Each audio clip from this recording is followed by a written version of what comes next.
சொல்லுங்கள், உங்களுக்கு என்ன பிரச்சனை? அதெல்லாம் இருக்கட்டும். நோயை குணப்படுத்த முடியலன்னா 1000 ரூபா தருவீங்களாமே, அப்படியா?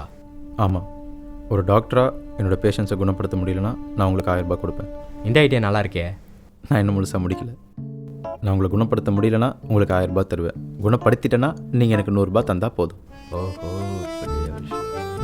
டாக்டர், இப்போல்லாம் எது சாப்பிட்டாலும் டேஸ்ட் தெரியல, எது குடித்தாலும் டேஸ்ட் தெரிய மாட்டேங்குது டாக்டர். ஓ, அதெல்லாம் இருக்கட்டும்.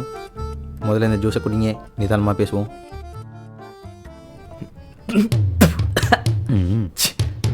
என்ன டாக்டர் உப்பு கறியுது? நைஸ், உங்களுக்கு டேஸ்ட்டு தெரியுது.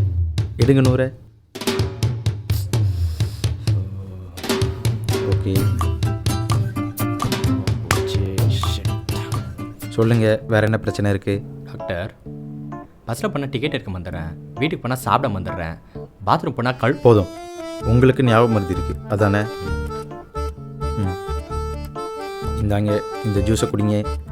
ஏய் டாக்டர், இப்போ தானே உப்பு தண்ணி கொடுத்தீங்க, மறுபடியும் அதே தண்ணியை கொடுக்குறீங்க பார்த்தீங்களா? அப்போ உங்களுக்கு ஞாபகம் மருதி இல்லை. இது என்னன்னு உங்களுக்கு தெரியுது. எடுங்க 100. ஸோ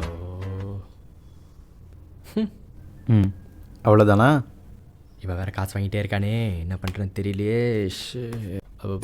டாக்டர், கண்ணு தெரிய மாட்டேங்குது டாக்டர். நீங்கள் எங்கே இருக்கீங்க கூட தெரிய மாட்டேங்குது டாக்டர். என்னை மன்னிச்சிடுப்பா, என்னால் உன்னை குணப்படுத்த முடியல. நான் தோத்துட்டேன். அப்படி வாங்க வலிக்கு, எடுங்க 1000 ரூபாவை. ஓகே, இந்தாப்பா 1000 ரூபாய். டாக்டர், யாரை ஏமாற்ற பார்க்குறீங்க? இது 40 ரூபா.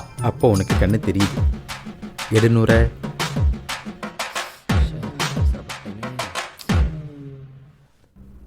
ஓகே, அடிக்கடி கிளீனிக் பக்கம் வந்துட்டு போங்க. இன்னைக்கு நல்லபடியாக போனி பண்ணியாச்சு. அடுத்த பேஷண்ட்டை பார்க்க வேண்டியதா.